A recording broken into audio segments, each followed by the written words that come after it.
Hello everyone, I'm Iraki and I'm a 2000 plus player on Lost Ark PvP with Striker only. And today I'm gonna share with you guys my thoughts, my build, and weakness and strength of Striker.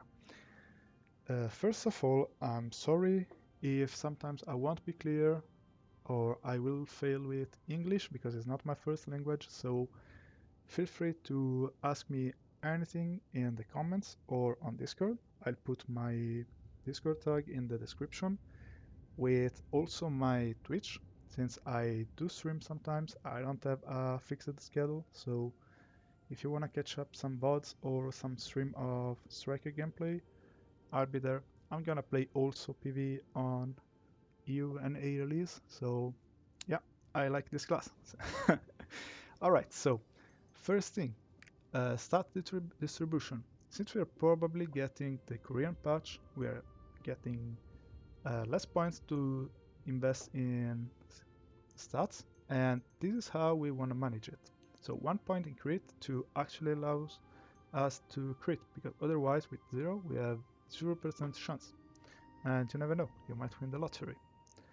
Then we have 750 in agility to max it out, to have more movement speed, more cooldown reduction on skills, and more attack speed, which is all really good in PvP. On top of that, we are gonna get all we can on Subdue or Domination, I believe, for the EU and A release, which will give us more damage on CC targets.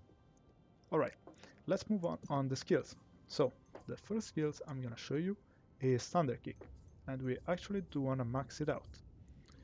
The first tripod is outstanding mobility to get more to move further with the skill. Then we have Thunderbolt Kick to have a more fluid animation and to get more damage out of the skill. And then Thunder Spark to actually have skills as we want to. Otherwise it will be different and not a single dash. So we do actually want to use these skills to either engage or disengage or just move around the map. Is a pretty basic skills and pretty useful. Next one is Crescent Kick. Here we want the powerful lightning to have a dot and the capability to change the direction of the last part of the kick, which is on top of that the main source of damage of the skill, and it's actually hard. Then we have Extended Kick. I'm gonna explain it as I show the skill. And then Full Moon Kick, which actually make the skill instant and the way we want. So this is the skill. As you see, is a little dash with a kick that knocks people up and does a lot of damage. It's actually one of our main source of damage. Pretty useful kick, does a lot of damage. But so, why do we have Extended Kick on this tripod? Because this skill, sadly, since a lot of damage is on the last part of the kick, and since sometimes it doesn't work properly with the other ones, and it can actually miss the last part of the kick, we are gonna lose so much damage that is not so consistent and worth it. And this one can allow you to even knock up multiple people's, give us the opportunity to engage more people. But of course, those two are really good. This one gives a lot of damage, and this one gives you cooldown reduction, which is as value, and more mobility. So try them both and see which one you prefer. I suggest you to keep this one top because it gives you more consistency on the damage. Next one is Flying Dragon. We do max it out, we do get outstanding change to have more mobility, control blow to have more damage on knock it down enemies, and Seal of Heaven to have a knock up on the last part of the skill. So this one is a this one is a 3-part combo, really useful, and we can engage people with them, we can combo people with them, and more important, this combo just doesn't disappear if we do use another skill. So it's pretty good. I do want to point out, as many don't know, that this skill doesn't have stagger immunity on the first two hits of the combo, but only on the last one. So if you engage with the first two parts of the combo against Linger, it can just interrupt you and combo you to death. So watch out. That's why usually good engage can be just with the last part and get a knockup. Alright, next one is Ascended Dragon Kick. We do want wide attack to have more range, CDR, cooldown reduction on quickly prepare, and make the skill as we want to with the last one. So it's a combo, it's a two-part combo, it's a slide into a 360-degree knockup, and is really useful. This skill has a lot of flexibility because we can use it to only slide or slide into knockup until combo, or just to get out, or like get closer and then engage with another skill. Next one is Electric Wind Kick. It's actually one of our main tool of disabling and damage. So we do want the Weather Wind Kick to get the debuff, which will reduce the attack speed and movement speed of the target. We do want attack speed here, even to someone run cooldown, which is nice, but I don't want to be vulnerable during the skills, so I do prefer to be as fast as possible. And then the Furious Spin Kicks, which make the skills as we want. And this is the skill. So it's a good finisher, and I say finisher because the last kick knocked down people, so they can actually roll out of that. So let's say that we get a pick.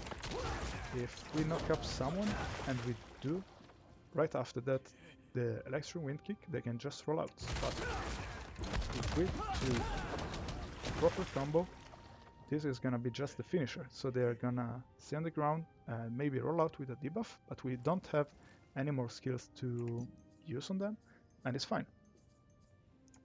Next one is Phoenix Dive. And we want wide attack to have more range, freeze effect to actually have an hard CC, which will last for 1 second in PvP, and the refined reflex, which will give more speed and more range movement on the skill. This skill is actually pretty useful. It's a dash, which will freeze AoE the targets you hit, and this can be a tool of peeling for your teammates. So let's say someone is getting hit by the blaster, you just jump, freeze, and get out, and you interrupt the combo. Or you can use it offensively to engage someone, but pay attention because as you see is not as fast as you want it, and people can just pace out of it and you can get engaged. The next skill is Thunder Thread. We do want only 4 points here, and we do actually want the Elemental Extraction. This skill is some AoE damage, does a lot of damage in PvP, and is super useful to fill the gauge to actually use the spenders on the striker, which is the last skill I'll show you. Tiger Toss. We do max it out, we get the cooldown here, the Tenacity to have super armor on the skill, and the Glorious Hunt to have a combo action which will give us a 2 dash. So this skill is protected with super armor, so only RCC can stop us. Is actually pretty good because it's a dash, it's a knockup, and is protected. So is an amazing skill, but will cost us 2 orbs. So pay attention when you are using this skill because you don't want to use it only as an offensive tool. So let's say you're comboing, someone is down, and you just use the Tiger Toss to get some damage. That's not how you get value out of the skill, and that's how what I see a lot of strikers actually do and failed, because you don't have to use as soon as possible. Don't just see the skill blink and spam it, because otherwise you're just gonna waste it. Use it as a defensive tool or engaging tool to push someone with a protected skill, because we don't have anything else that's protected. Alright, so I'll show you some combo, but before I want to talk about the strength and weakness of Striker. Well, the strength is of course the mobility. You can move pretty much fast around the map. You can be unpredictable, engage and disengage. Your role is not as many tier lists and people think and says DPS, but it's just a disabler. So you want to annoy the enemy backlane as much as possible and peel for your team. So you want to engage and peel someone who is not focusing you, because the weakness of the striker is of course the lack of super armor and the ability to 1v1 people by face tanking them as a lance master or a blade cult. So don't try to force too much on a single target, but move around the map as fast as you can. Fake engage, like a combo I do like to do is, let's say we do have someone here, fake the target and go for someone else. Like slide into someone, space and change target. Or do part of the combo here and finish here. Change target as much as you can, be annoying for the enemy team and don't make them play. This is how you can actually play the class and make it relevant on PvP. So this is it. I hope I explained everything. For any question, just don't hesitate to comment or DM me, and see ya guys.